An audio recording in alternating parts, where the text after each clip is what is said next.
Oke, baik saudara-saudara, kembali lagi bersama saya di Oloan King Channel. Salam sejahtera buat kita semuanya. Apa kabar nih dengan kalian? Semoga kita semua dalam keadaan sehat dan berada di lindungan yang Maha Kuasa. Di video kali ini, saudara-saudara, di sini kita kembali menyaksikan pernyataan dari beberapa netizen. Ini sentilan dan kritikan keras ya. Seperti apa? Langsung saja kita saksikan. Jadi kegagalan para pembela Jokowi dalam soal ijazah ini itu seolah-olah itu Bujang Lapuk ya yang mencari makan dengan menghina Bapak Joko Widodo. Si Bujang Lapuk lagi membicarakan masalah orang-orang yang membela Bapak Joko Widodo. Menurut si Bujang Lapuk ya, kegagalan para pembela Jokowi dalam soal ijazah ini itu seolah-olah itu mau menegakkan benang yang basah, dan basahnya itu basah kena oli.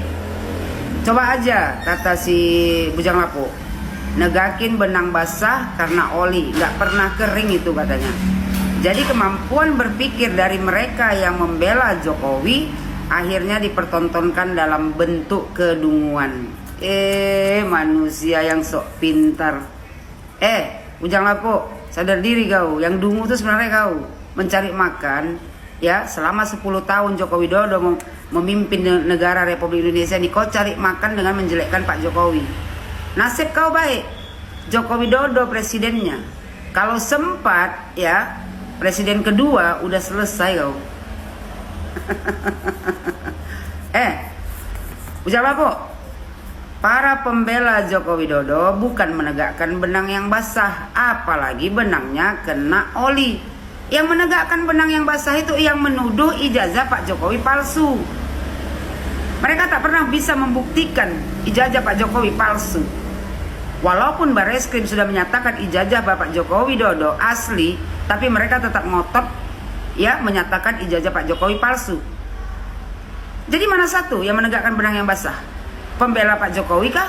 Atau yang memfitnah Pak Jokowi? Pakai otak kau gerung. Ya, kalian semua tuh yang menegakkan benang yang basah. Bukan cuman kena oli, masuk got benangnya, nggak bisa lagi diambil. Kau ini agak bijak kali muncung kau tuh bicara. Gerung, semua pembela Joko Widodo itu bicara berdasarkan kenyataan dan hati nurani, bukan karena money. Kata si Gerung, karena berupaya untuk membela sesuatu yang bahkan membuat kalimat sederhana aja udah nggak bisa. Kalimat apa yang kau maksud? Hah? Kalimat apa? Pembela Jokowi itu ya pintar-pintar berbicara dan semuanya Gerung, Joko Widodo adalah presiden pertama yang sangat dicintai rakyatnya. Ya, itulah dia pernyataan dari beberapa netizen yang saya kutip dari sosial media akun TikTok ya, saudara-saudara. Seperti apa nih tanggapan kalian? Silahkan tinggalkan di kolom komentar. Sebentar, jangan skip dulu. Di sini kita kembali membahas tentang di mana Prabowo buka peluang hubungan diplomatik dengan Israel. Wow. Presiden Prabowo Subianto menyatakan bahwa Indonesia membuka peluang untuk menjalin hubungan diplomatik dengan Israel apabila mereka itu mengakui kemerdekaan Palestina. Pernyataan itu Prabowo sampaikan, saudara-saudara, itu saat menghadiri konferensi pers ya bersama Presiden Prancis Emmanuel Macron itu di Istana Merdeka Jakarta pada Rabu 28 Mei 2025.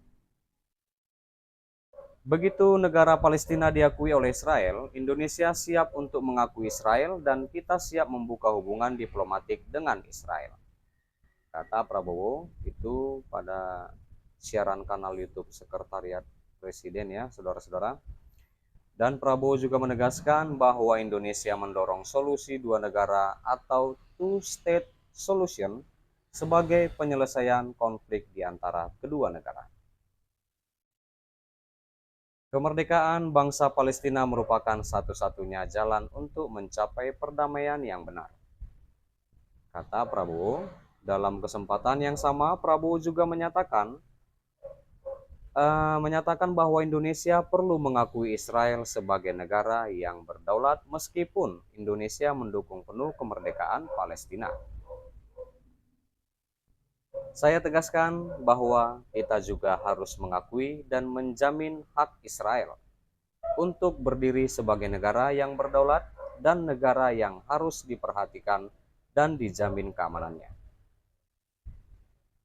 Lanjut Pak Prabowo. Tak hanya itu, Prabowo juga menyebut saudara-saudara bahwa Indonesia siap mengirim pasukan penjaga perdamaian di kawasan yang berdampak konflik Israel-Palestina. Ya mungkin di jalur Gaza lah mungkin itu ya, ditempatkan nantinya. Dan di hadapan Macron juga Prabowo turut memuji Prancis yang turut mendukung. Itu mendukung maksudnya kemerdekaan Palestina ya saudara-saudara. Prancis juga akan terus mendesak segera penghentian kegiatan bersenjata di jalur Gaza. Dan Presiden Prabowo juga menerima Presiden Prancis Emmanuel Macron dan Ibu Negara Brigitte Macron itu di Istana Merdeka pada Rabu 28 Mei 2025. Konvoi mobil Macron juga melewati silang Monumen Nasional disambut sejumlah anak-anak yang melambaikan bendera Prancis dan Indonesia di sepanjang jalan. Iya. Baik, saudara-saudara, sampai di sini dulu pertemuan kita, pembahasan kita, di mana kita juga sudah mendengarkan pernyataan dari salah satu netizen ya, yang saya kutip dari akun TikTok, dan juga kita sudah membahas Prabowo buka peluang hubungan diplomatik dengan Israel. Dan terima kasih juga buat saudara-saudara yang sudah menonton, yang sudah support aku. Terima kasih. Jangan lupa di like, berikan komentar kalian di bawah, dan please share video ini dan subscribe dan nyalakan loncengnya. Terima kasih.